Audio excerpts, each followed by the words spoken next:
할렐루야. 아멘. 이렇게 예배할 수 있음을 너무나 감사드립니다. 아멘.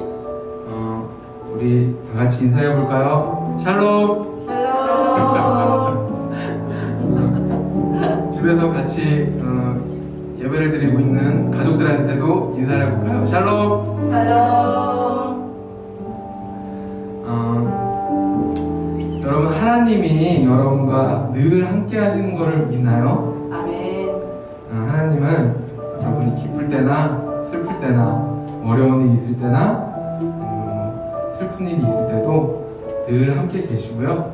하나님은 우리의 능력이 되시고 반석이 되시고 우리의 작은 신음에도 응답하시는 하나님입니다. 아멘. 그 하나님을 믿고 우리 그 하나님을 찬양했으면 좋겠습니다.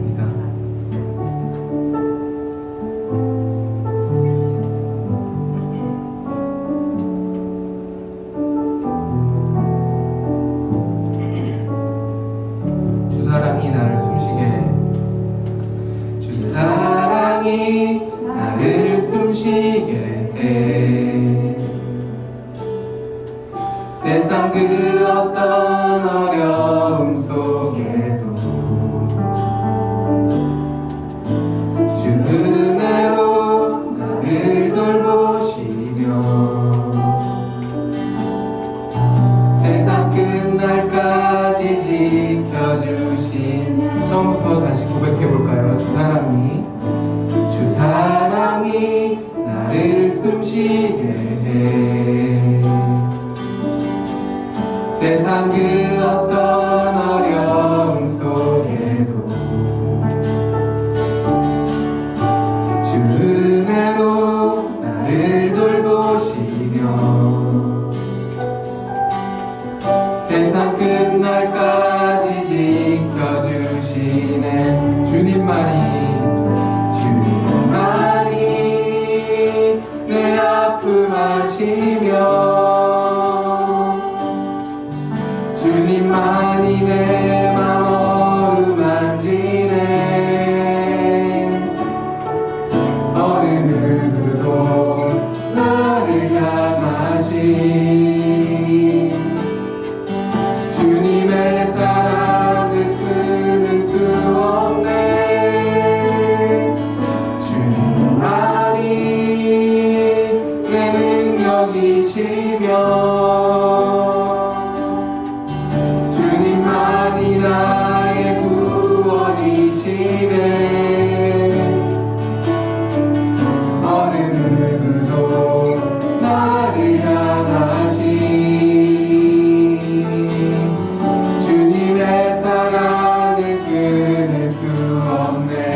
주 사랑이 나를 이끄시네. 주 사랑이 나를 이끄시네. 내가 갈 수 없는 그곳으로 주의 사랑 나를 붙드시며 세상 끝날까지 인도하시네. 주님만이 내 아픔이시며 주님만이 내 맘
나의 눈물이 보이길 원해요.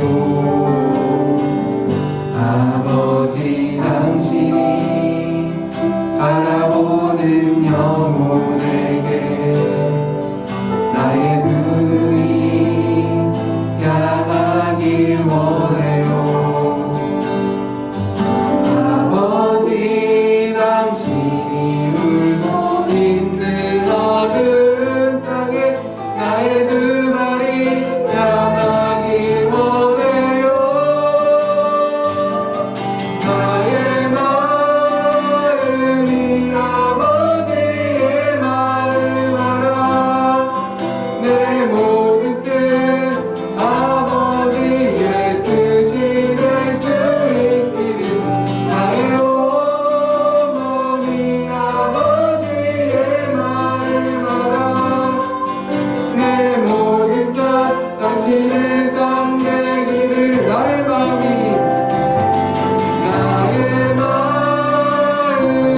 아버지의 마음 알아. 내 모든 뜻 아버지의 뜻이 될 수 있기를. 나의 온몸이 아버지의 마음 알아. 내 모든 삶 당신의 삶 되기를. 아멘. 청소년부 친구들 잠시 광고 좀 할게요. 지금 비대면 상황이라서 우리가 함께 예배를 드리지 못하고 있는데 우리 초등부에서 이제 중학교 1학년이 돼서 청소년부로 올라온 2명의 신입생 친구들이 있어요. 그래서 이 친구들을 우리 이제 축복송을 부를 건데 이 축복송을 부르기 전에 먼저 소개를 하고 우리 축복송을 부를 때 이 친구들을 이렇게 축복하면서 함께 같이 불렀으면 좋겠어요. 그래서 친구를 소개하면 우리 왼쪽에 있는 친구가 이제 중학교 1학년 이태희 친구고요. 오른쪽에 있는 친구가 이도원 친구예요. 둘 다 정말 너무 잘생기고 멋지죠? 우리 친구들, 동생들 올라왔으니까 귀여워해주고 함께 사이좋게 지내고 잘 챙겨줄 수 있는 그런 멋진 형 누나들이 되었으면 좋겠어요. 자, 우리 환영하고 축복하면서 계속해서 축복송 부르도록 할게요. 이 시간 두 손을 올려서 서로서로 축복해주는 시간을 갖도록 하겠습니다.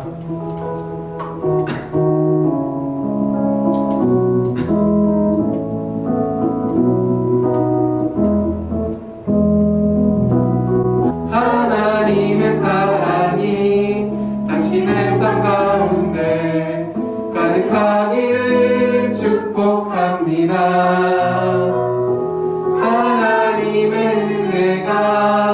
우리 가운데 가득하길 기도합니다. 하나님의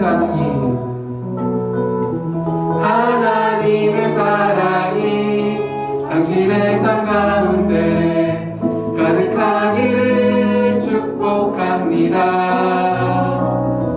하나님의 은혜가 우리 가운데 가득하길 기도합니다. 사랑의 주님이 날 사랑하시네. 내 모습 이대로 받으셨네. 사랑의 주님이 날 사랑하듯이 나도 너를 사랑하며 섬기리. 사랑의 주님이 날 사랑하시네. 내 모습 이대로 받으셨네. 사랑의 주님이 날 사랑하듯이 나도 너를 사랑하며 섬기리. 나도 너를 사랑하며 섬기리. 축복합니다.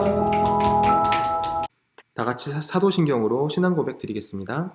전능하사 천지를 만드신 하나님 아버지를 내가 믿사오며 그 외아들 우리 주 예수 그리스도를 믿사오니 이는 성령으로 잉태하사 동정녀 마리아에게 나시고 본디오 빌라도에게 고난을 받으사 십자가에 못 박혀 죽으시고 장사한 지 사흘 만에 죽은 자 가운데서 다시 살아나시며 하늘에 오르사 전능하신 하나님 우편에 앉아 계시다가 저리로서 산 자와 죽은 자를 심판하러 오시리라. 성령을 믿사오며 거룩한 공예와 성도가 서로 교통하는 것과 죄를 사하여 주시는 것과 몸이 다시 사는 것과 영원히 사는 것을 믿사옵나이다. 아멘. 할렐루야, 반갑습니다. 오늘 함께 나눌 하나님의 말씀은 누가복음 1장 26절부터 33절까지입니다. 제가 대표로 봉독할게요. 여섯째 달에 천사 가브리엘이 하나님의 보내심을 받아 갈릴리 나사렛이란 동네에 가서 다윗의 자손 요셉이라 하는 사람과 약혼한 처녀에게 이르니 그 처녀의 이름은 마리아라. 그에게 들어가 이르되 은혜를 받은 자여 평안할지어다. 주께서 너와 함께 하시도다 하니 처녀가 그 말을 듣고 놀라 이런 인사가 어찌함인가 생각하매 천사가 이르되 마리아여 무서워하지 말라. 내가 하나님께 은혜를 입었느니라. 보라, 내가 잉태하여 아들을 낳으리니 그 이름을 예수라 하라. 그가 큰 자가 되고 지극히 높으신 이의 아들이라 일컬어질 것이요 주 하나님께서 그 조상 다윗의 왕위를 그에게 주시리니 영원히 야곱의 집을 왕으로 다스리실 것이며 그 나라가 무궁하리라. 아멘. 우리 친구들은 어린 아기를 보면 어떤 생각이 드나요? 목사님은 아기를 좋아하는데 아기들 보면 참 귀엽고 사랑스러워요. 귀여운 아기 사진 몇 장만 한번 같이 볼까요? 네, 아기들이 참 귀엽죠. 물론 어떤 친구들은 아기들은 너무 맨날 울기만 하고 말도 잘 안 듣고 말귀를 못 알아듣거나 혹은 보살펴줘야 되니까 번거로우니까 아기를 싫어하는 친구들도 있겠지만 대부분의 사람들은 사랑스러운 아기를 보는 것을 좋아합니다. 아기가 태어난다라고 하는 것은 한 가정의 굉장히 큰 축복이에요. 그래서 미국에서는 이 베이비 샤워라고 하는 행사가 있는데 그 임신한 아기 엄마의 이제 친구들이 모여서 이제 임신한 것을 축하하고 출산을 축하하면서 여러 가지 좋은 선물들을 이렇게 주는 행사예요. 우리나라에는 이런 베이비 샤워 같은 행사는 없지만 대신 이제 아기가 태어났을 때 100일이나 이제 돌이 됐을 때 100일이 지나고 돌이 지났을 때 아주 큰 생일 잔치를 큰 행사를 열죠. 그래서 가족들을 많이 초청을 해서 맛있는 음식도 나눠 먹고 아기에게 선물도 주고 돌반지 같은 거, 그렇죠? 그리고 아기가 이제 어떤 아기로 훌륭하게 자랄 것인가를 가족들끼리 함께 이야기를 나누면서 그런 행사를 가져요. 물론 이제 이 아기는 전혀 기억을 하지 못하죠. 하지만 가족들은 이 아기를 정말 사랑하는 마음, 그리고 이 아기를 정말 축복하는 마음, 이 아기가 정말 잘 됐으면 하는 마음을 가지고 함께 모여서 훌륭하게 건강하게 자라라 라고 하면서 이런 행사를 잔치를 준비를 하는 거예요. 이렇듯 아기가 태어난다라고 하는 것은 이제 굉장히 큰 축복이고 좋은 일인데 옛날에 이제 아기가 태어날 것이라는 얘기를 들었을 때 전혀 웃지 못했던 한 여인이 있었어요. 그 여인은 바로 예수님의 어머니, 육신의 어머니였던 마리아예요. 예수님께서 태어나시기 전에 천사 가브리엘이 마리아에게 나타나서 예수님께서 탄생하실 거라고, 그리고 그 예수님은 장차 이스라엘의 구원자가 되실 거라고, 이스라엘의 왕이 되실 거라고 오늘 우리가 본문에서 읽은 것과 같이 그렇게 메시지를 전달을 했어요. 그런데 이 메시지가 마리아에게는 정말 큰 사건이었던 게 당시 마리아는 결혼하지 않았어요, 아직. 그래서 처녀가 아이를 낳는다라는 것은 이제 오늘날에도 싱글맘이면 힘들잖아요. 근데 당시에는 굉장히 고대시대고 보수적인 사회였기 때문에 결혼하지 않은 처녀가 아기를 낳았을 때는 잘못하면 죽임을 당할 수도 있었어요. 또한 그녀가 사랑하는 이제 약혼자 요셉에 대한 배신일 수도 있잖아요. 남편이 될 요셉이 오해를 하면 다른 남자가 생겼나라고 오해를 충분히 하고 헤어질 수도 있는 거예요. 그래서 사실은 마리아 한 여자에게는 굉장히 개인적으로는 큰 어려움이 닥칠 수도 있는 그런 일이었거든요. 그런데 마리아가 이렇게 자신에게 닥칠 그런 어려움들을 믿음으로, 신앙으로 이겨냈어요. 그래서 그녀는 하나님을 깊이 사랑하고 신뢰하는 신앙인이었기 때문에 자신을 통해서 앞으로 이제 이스라엘의 구원자, 이스라엘의 왕이 오실 것이라고 하는 것을 그녀가 들었을 때 그녀는 기쁜 마음으로 하나님께 순종할 수가 있었어요. 자신에게 다가올 그런 어려운 일들에도 불구하고 그녀는 순종할 수가 있었어요. 한 가지 재미있는 점은요, 이제 천사가 마리아뿐만 아니라 요셉에게도 나타나서 이제 그 마리아가 임신한 것은 하나님께서 그렇게 하신 거니까 다른 남자가 생긴 게 아니니까 오해하지 말고 마리아랑 결혼해도 괜찮다 이렇게 메시지를 주거든요. 그런데 이 누가복음 우리가 오늘 읽은 이 누가복음 책에는 그렇게 천사가 나타나서 그 꿈을 통해서 요셉에게 그 해명하는 장면이 누가복음에는 나와 있지 않습니다. 다른 말로 하면 이 누가가 자신의 이제 복음서를 기록을 하면서 이제 마리아에게 있어서는 일단 큰 사건이잖아요. 그럼 이제 그 개인적인 차원에서는 그 마리아를 위해서 누군가가 해명을 해줘야 되고 그 일을 수습을 이제 해줘야 되는데 그 수습을 해주지를 않고 그냥 이야기가 계속 진행이 되는 거예요. 그래서 왜 누가는 이렇게 요셉에게도 천사가 꿈에서 나타나서 이렇게 해명해주는 마리아를 위해서 해명해주고 변호해주는 장면을 넣지를 않았을까라고 한번 생각을 해보았습니다. 아마도 누가는 자신에게 엄청난 고난이 닥칠 것을 알고도 믿음으로 순종한 마리아의 믿음을 조금 더 강조해서 이야기하고 싶었던 것 같아요. 마리아는 자신에게 태어날 아기를 감사히 여기며 하나님을 찬양하고 높였습니다. 내 영혼이 주를 찬양하며 내 마음이 하나님 내 구주를 기뻐하였음은 그의 여중에 비천함을 돌보셨음이라. 보라 이제 후로는 만세의 날을 복이 있다 일컬으니로다. 아멘. 보통 사람들 같으면 하나님께서 이런 어려운 일들을 주시면은 하나님께서 나에게 왜 이런 어려운 일들을 주셨을까? 나 이전이 좋았는데 하나님께서 나에게 이런 어려운 일들을 주시기 이전이 더 좋았는데 왜 나에게 이런 어려운 일들을 주셨을까? 불평할 수 있잖아요. 근데 마리아의 입장에서 생각을 하면은 예수님께서 자기를 통해서 태어나신다라고 하는 것이 비록 자신 개인적으로는 조금 어려운 일들이 닥칠지라도 훨씬 더 좋은 일이고 기쁜 일이고 감사한 일이라고 하는 거예요. 그래서 이러한 예수님이 자기를 통해서 오신다는 이 소식이 전해지기 전에 자신의 모습이 오히려 더 비천하다고 하는 거예요. 그래서 이렇게 하나님께서 자기를 사용해 주시고 자기를 통해서 예수님을 보내주신다라고 하는 것이 자기에게 얼마나 기쁘고 감사한 일인지를 고백하는 마리아의 높은 믿음과 신앙을 우리가 살펴볼 수가 있어요. 하나님께서 우리에게, 저에게, 그리고 우리 친구들에게 어려운 일들을 주실 때가 있어요. 우리가 힘든 시기를 보내야 될 때가 있습니다. 그럴 때 우리는 마리아와 같이 하나님께서 주신 믿음으로 그 어려움들을 이겨내야 돼요. 하나님을 신뢰해야 돼요. 우리가 이렇게 생각을 해야 돼요. 하나님께서 나를 사랑하신다. 하나님께서 나에게 이런 어려운 일들을 주시는 데에는 반드시 이유가 있을 것이다. 하나님께서 나에게 이런 어려운 일들을 주실 때에는 하나님께서 이루고자 하시는 뜻이 분명히 있을 것이다. 이렇게 우리가 믿을 때, 그리고 그 믿음을 굳건히 붙잡을 때 우리가 어려운 일들을 이길 수 있어요. 결국 하나님께서 마리아가 조금 어려운 시기를 보냈지만, 그리고 요셉이 조금 오해하는 시기도 있었지만 결국 요셉에게도 천사를 보내셔서 그 일들을 해명해 주셨고 이 일을 해결해 주셨어요. 하나님께서 마리아를 사랑하셨어요. 그리고 마리아에게 어떤 일들을 맡겼는데 그냥 마리아를 이용만 하시지 않았어요. 그녀의 삶에 목적을 주셨어요. 그뿐만 아니라 그녀가 처한 공경들을 다 이해하시고 그 공경에서 벗어날 수 있도록 필요한 부분들을 도와주시고 채워주셨어요.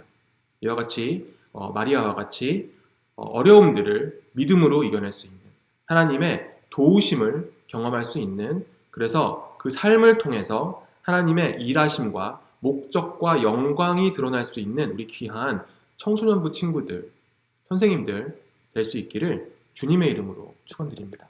하나님께서 천사를 통해서 마리아에게 그녀를 통해서 태어나는 아기는 장차 다윗의 왕위를 이을 왕이요 통치자요 구원자가 될 것이라고 말씀을 하셨습니다. 그래서 이 예수라는 이름은 이제 구약으로 치면 이제 여호수아인데요, 구원자, 세이비어라는 그런 뜻을 가지고 있어요. 그러므로 이 예수님의 이름을 통해서 마리아는 나의 몸을 통해서 내가 이제 낳게 될 아기가 구원자구나, 하나님께서 선택하신 다윗의 뒤를 이을 왕이구나라는 것을 알 수 있었을 거예요. 여러분, 왕이라고 하면은 우리는 지금 이제 현대시대 21세기를 살아가고 있죠. 그래서 왕이라고 하는 개념이 굉장히 낯설어요. 여러분들은 왕에 대해서 어떻게 생각을 하세요?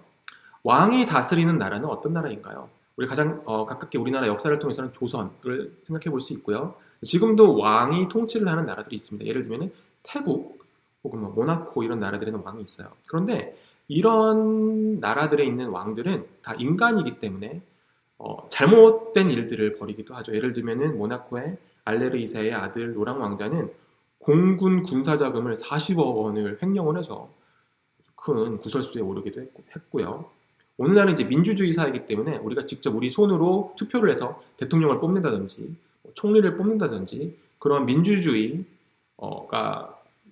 현대 시대에는 국가가 통치되는 그런 제도이기 때문에 우리는 이제 왕이라는 게 뭔지를 잘 모릅니다. 그리고 이제 왕이 있다라고 하는 게 굉장히 안 좋다라고 생각을 해요. 왜 그러냐면은 이제 왕정제도의 문제점은 좋은 왕일 때는 괜찮아요. 예를 들면 우리나라 예를 들어서 옛날에 세종대왕이 왕이었을 때 이렇게 좋은 왕이 있다면은 백성들은 이제 태평성대를 누리고 평화와 안정과 번영을 누릴 수가 있어요. 근데 문제는 나쁜 왕이 되었을 때, 예를 들면 능력이 부족한 선조와 같은 왕이 왕으로 있었을 때에는 우리나라 외국의 침략을 받아서 임진왜란과 같은 큰 어려움을 겪었죠. 그래서 민주주의는 이런 왕정제도를 보완을 해서 국민들이 국가를 다스리는 권력을 선출을 해서 또 임기도 있기 때문에 이제 몇 년 만에 한 번씩 선출을 하고 마음에 안 들면 새로 바꿀 수도 있고 이렇게 민주주의라는 시대를 민주주의라는 제도를 가지고 있는 시대를 우리가 살고 있어요. 그런데 한 가지 생각해보고자 하는 것은 뭐냐면은 이 왕정제도라는 것이 왕을 가진다라는 것이 무조건 나쁜 일일까라는 것을 한번 생각해보고자 해요. 만약에 절대적인 지혜와 지식을 가지고 백성들을 위해서 최고의 정책을 시행하고 최상의 결정들만 내릴 수 있는 왕이 있다면 어떨까? 만일 절대적인 능력을 가지고 이 왕이 통치하는 나라에는 그 어떤 세력도 침범할 수 없는, 그래서 그 나라의 백성들은 절대적인 안정과 평화와 번영을 누릴 수 있는 그런 왕이 다스리는 나라는 어떨까? 그리고 만일 절대적인 사랑과 자비를 가지고 있어서 백성들을 정말 지극히 아끼고 보살펴주는 그런 왕은 어떨까? 그리고 절대적인 거룩함을 가지고 그래서 모두가 우러러보고 그 왕의 존재와 그 왕의 삶의 모든 모습들이 그 자체가 법이 되고 도덕적인 최고 기준이 될 수 있는 그런 왕이 다스리는 나라는 어떨까?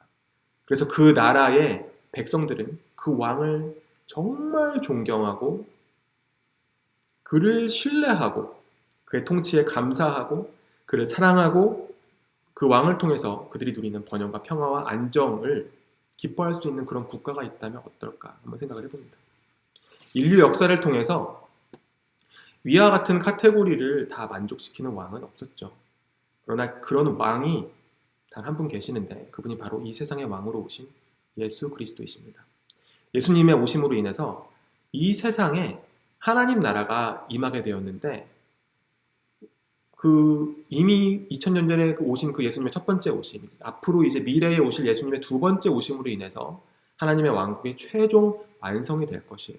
예수님의 오심으로 하나님의 나라가 이미 임했고 그리고 진행 중인데 그 나라의 최종적인 완성은 예수님의 두 번째 오심으로 이루어질 것인데 우리는 그 첫 번째 오신 그 예수님의 오신 그 3년 동안의 예수님의 사역과 예수님의 삶의 모습들을 통해서 예수님이 어떤 왕이신지 그리고 장차 완성될 하나님의 나라가 어떤 나라인지를 그래서 눈물도 없고 후회도 없고 슬픔도 없고 기쁨만이 있는 사랑만이 있는 은혜만이 넘치는 그런 하나님의 왕국이 하나님 나라와 그분의 통치가 어떤 것인지를 한번 살펴볼 수가 있는 것이죠.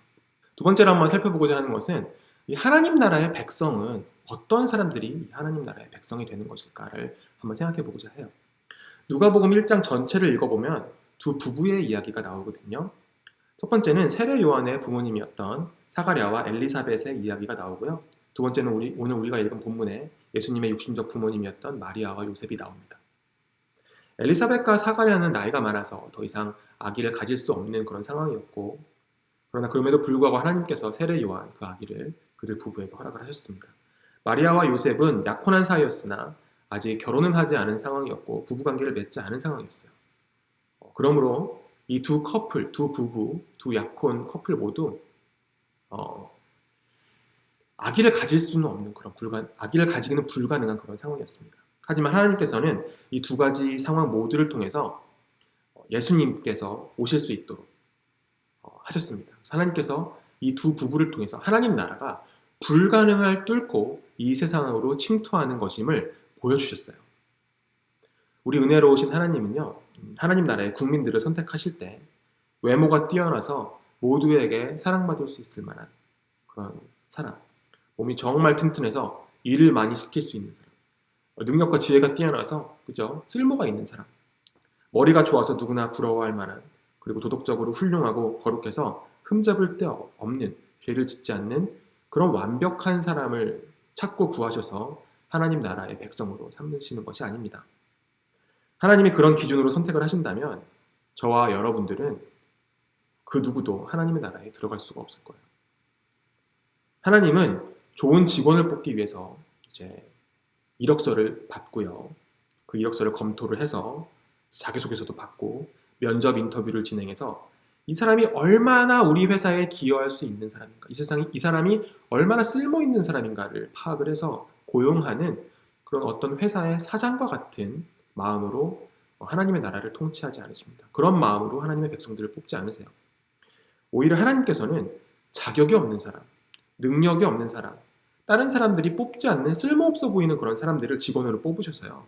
그 직원을 사랑해주고 은혜를 베풀어 주셔서 자격이 있는, 결국에는 그런 직원이 될 수 있도록 하나님께서 만들어주시는 거예요. 하나님은 또 좋은 학생을 뽑기 위해서 어떤 대학교를 예를 들어볼게요. 학교 성적대로, 그죠? 수능 성적대로, 논술에 따라서, 자기소개서에 따라서, 입상 경력에 따라서, 면접에 따라서 학생을 뽑는 어떤 대학 교수와 같이 그렇게 하나님 나라의 백성을 뽑지 않으세요. 오히려 하나님께서는 성적이 신통치 않고 도저히 가능성이 없어 보이는 학생을 뽑아서 사랑으로, 열정으로 보살피고 가르쳐서 훌륭한 학생, 자격이 있는 학생으로 만들어 주시는 거예요. 다른 말로 하면 하나님께서는 이 세상이 원하는 것과는 정반대의 방향으로 당신의 백성, 당신의 자녀들을 선택하고 뽑으신다는 것이에요. 이 세상은 자격이 있는 사람, 쓸모 있는 사람을 뽑지만 하나님께서는 자격이 없는 사람, 쓸모가 없어 보이는 사람을 뽑으신다는 것입니다. 고린도전서 1장 27절 제가 읽어드릴게요. 하나님께서 세상에 미련한 것들을 택하사 지혜 있는 자들을 부끄럽게 하려 하시고 세상에 약한 것들을 택하사 강한 것들을 부끄럽게 하려 하시며. 아멘. 하나님께서는 미련한 사람들을 뽑으셨어요. 이 세상의 지혜를 부끄럽게 하세요. 하나님께서는 약한 사람들을 뽑으셔가지고요, 이 세상에 힘세고 강한 사람들을 부끄럽게 하세요. 나의 연약함, 나의 죄조차, 나의 못난 것이 하나님께 문제가 되지 않는다는 거예요. 하나님께서 자격이 없는 사람들을 부르셔서 그들을 택하셔서 하나님의 능력과 지혜를 드러내시고 그것을 통해서 영광 받으신다는 것이에요. 그리고 그 중심에 이런 하나님의 백성들을 선택하시고 택하시는 이 모든 과정의 중심에 우리를 위해 이 땅에 겸손한 아기의 모습으로 오신 우리의 왕 예수 그리스도가 계신다라고 하는 것을 꼭 기억해야 되는 것입니다. 30절 읽어드릴게요. 너희는 하나님으로부터 나서 그리스도 예수 안에 있고 예수는 하나님으로부터 나와서 우리에게 지혜와 의로움과 거룩함과 구원함이 되셨으니 기록된 바 자랑하는 자는 주 안에서 자랑하라 함과 같게 하려 함이라. 아멘.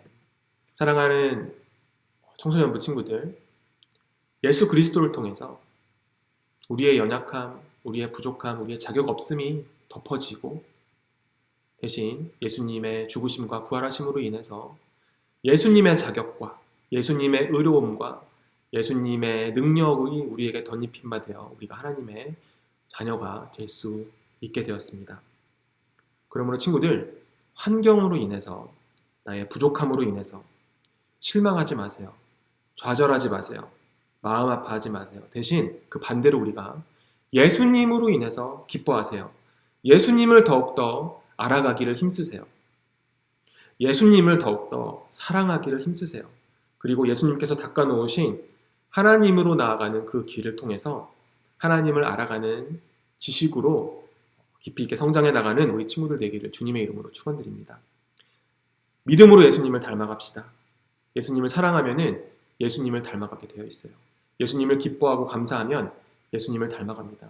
예수님을 닮아가는 우리 한양제일교회 귀한 청소년부 친구들, 선생님들, 우리 모든 학부모님 될 수 있도록 주님의 이름으로 축원드립니다. 기도하겠습니다. 사랑이 많으신 하나님 아버지 감사를 드립니다. 육신적으로는 너무나 어렵고 힘든 고난과 같은 일이었지만 자신의 몸을 통해서 이 세상의 왕으로 오신 구원자로 오신 예수 그리스도가 탄생하신다는 그 얘기를 듣고 하나님 말씀 앞에 순종하였던 그 바리의 삶을 보면서 오늘도 우리 삶 가운데 어려움들로 인해서 매일매일 실망하고 좌절하고 넘어지는 우리의 모습을 봅니다. 하나님, 우리는 부족하고 우리는 능력이 없고 우리는 자격이 없으나 그러나 우리를 주님께서 사랑하시고 주님께서 우리를 일으켜주시고 주님께서 우리에게 하나님을 바라볼 수 있도록 은혜를 허락하여 주시옵소서. 하나님께서 주시는 믿음 가지고 하나님께서 주시는 능력 가지고 일어나서 힘차게 이번 한 주도 세상을 살아갈 수 있도록 주님께서 붙들어 주시옵소서. 감사드리며 예수님의 이름으로 기도드렸습니다. 아멘. 주기도문으로 예배를 마치겠습니다. 하늘에 계신 우리 아버지여, 이름이 거룩히 여김을 받으시오며 나라의 임하옵시며 뜻이 하늘에서 이룬 것 같이 땅에서도 이루어지이다. 오늘날 우리에게 일용할 양식을 주옵시고 우리가 우리에게 죄 지은 자를 사하여 준 것 같이 우리 죄를 사하여 주옵시고 우리를 시험에 들게 하지 마옵시고 다만 악에서 구하옵소서. 대개 나라와 권세와 영광이 아버지께 영원히 있사옵나이다. 아멘.